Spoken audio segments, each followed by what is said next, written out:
ہم نے ان لوگوں کی اسی طرح آزمائش کی ہے جس طرح باغ والوں کی آزمائش کی تھی جب انہوں نے قسمیں کھا کھا کر کہا کہ صبح ہوتے ہوتے ہم اس کا میوہ توڑ لیں گے، اور انشاءاللہ نہ کہا۔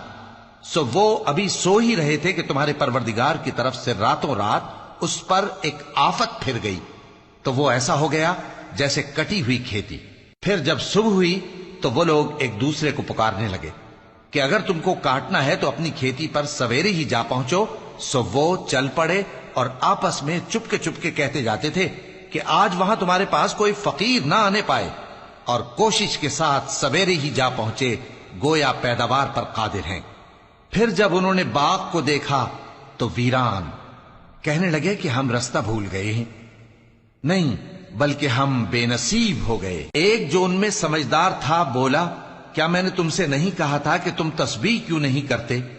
دوسرے کہنے لگے کہ ہمارا پروردگار پاک ہے، بے شک ہم ہی قصوروار تھے۔